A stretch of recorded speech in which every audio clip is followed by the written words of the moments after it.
Mukomere cyane abakunzi ba Excel, ndabasuje cyane mwe mwese mukoresha Excel mu buzima bwanyu bwa buri munsi, cyangwa se abantu mufite aho muhurira no kubara imari, yaba ari yanyu bwite cyangwa se y'ibigo mukorera. Uyu munsi rero ndashaka kubereka template ya expenses tracker nabakoreye. Expenses nabyanditse nabi, it's okay.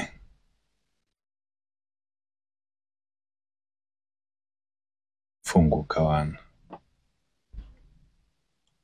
Okay,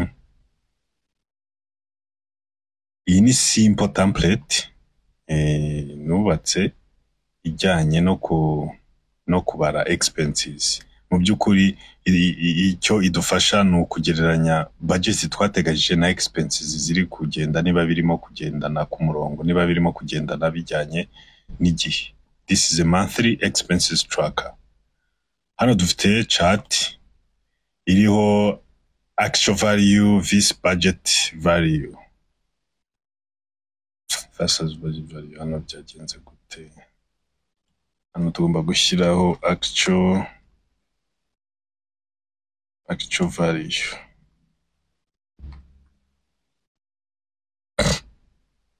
Hano ni muri actual value. Reka turebe muri database birimo tubisibe, imaze kugiramo tubisibe. Okay, actually I can hide this. Okay, iyi form uko nimeze, murabizi iyo ushobora ku categorize expenses mu byiciro bitandukanye. Wenda hano nakoresheje urugero rw'ibyiciro bimenyerewe mu buzima bwa buri munsi. Hari ibiryo, icumbi, ingendo, itumanaho, internet, guhemba abakozi, inshuti n'abavandimwe, kwidagadura, ibikoresho byo mu rugo, gushora imari. Uru ni urugero nifashishije, ariko umuntu wari wese yakora ibyiciro bya expenses ziwe bitewe na lifestyle abamo. So hano rero waza ukabihindura. Hano murabona ko bishobora guhinduka, waza ukabihindura ukishyiramo ibyiciro byawe bijyanye na lifestyle ubamo. Noneho hano ugasetinga budget. Hano urabona ko bisetinze kuri budget total 500 ku kwezi. Tuvuge nibyo uteganya guspendinga muri uko kwezi, buri cyiciro kigiye gifite yacyo. Ibi ngibi rero uri umuntu w'umwintrapreneur cyangwa se ukorera ikindi kigo ushinzwe ibintu bijyanye no kugenzura imari, ushobora kubyumva neza uburyo ibi bintu ari byiza. Bigufasha gutracking, bigufasha kumenya niba expenses uri gukora ziri kugendana na budget yateganyijwe. Rero hano naho ushobora kuza ugasetinga budget. Hano ushobora kuza ugashyiramo amafaranga ushaka bitewe n'ukuntu spendinga kuri icyo cyiciro. Iyo birangiye rero hano uraza ugashyiramo itariki, katuvuge wenda igihe biba byaragiye nka nimugoroba mbere yo kuryama, ukavuga uti reka nibuke ibintu byose nakoze expenses mbiri coding kugira ngo nkurikirane expenses zanjye. Ngewe iyi template ntangira kuyikoresha, hari amafaranga menshi najyaga nspendinga ntazi iyajya. Ntangiye kuyikoresha natangiye kubona ko hari amafaranga menshi spendinga ku bintu ku cyiciro cyangwa se ibintu mu buzima bitanafite n'ahantu binjyana mu cyerekezo cyanjye bitewe na dream mfite.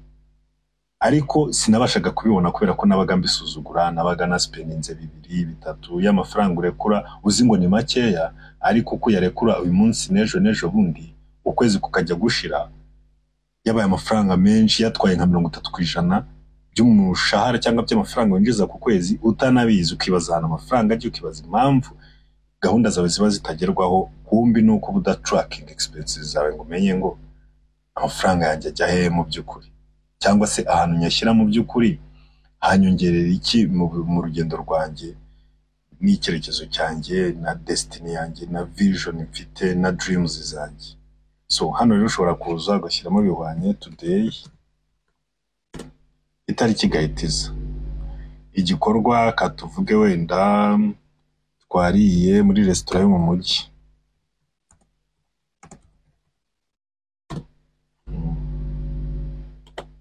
bya bindi urya ugahita urekera aho ngaho ukumva ayo mafaranga nta wenda katuvuge twareba 4,500 ahantu woroheye ukemeza hano. Iyo wemeje rero vango amafaranga araza agahita ajya mu cyiciro cyayo. Detaye zijya muri database yandi twabonye, reka nani hiding database. Okay, hano bita biza nuvuga ngo details z'igikorwa wakoze. Hano tubona ibyiciro ariko detaye ushaka na detaye waza muri database ukajya kwireba, ariko hano tuba turi gukurikirana ibyiciro. Hano icyiciro hano kitagita umurongo uhita utangira kujyaho wa actual values. Urabona akarongo kahita gatangira kuzaho.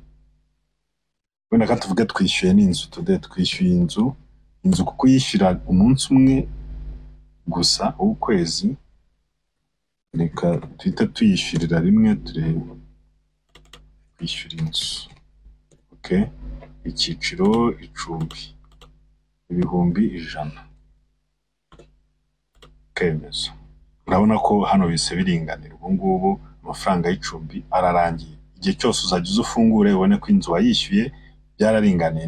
Nugira ikindi kintu usabwa ku nzu ubwo ugiye muri loss.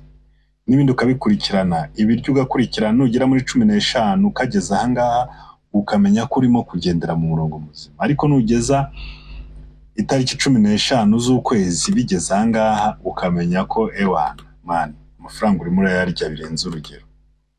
Hose buri cyiciro amafaranga uspending ugenda umenya icyiciro yashyiramo ukwezi kujya kurangira uzi neza ngo amafaranga yanjye uko nateganyije niko ndimo kuyaspending, cyangwa ari ibintu biri kuntwara amafaranga ntabizi.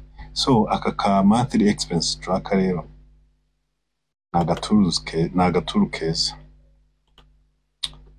Murayibonye kumikora.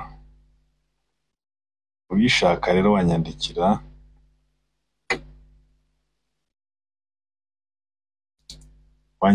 muri comment ukambwira ko uyishaka nkayiguha nawe ukagerageza ugakurikirana expenses zawe kabisa nta kibazo.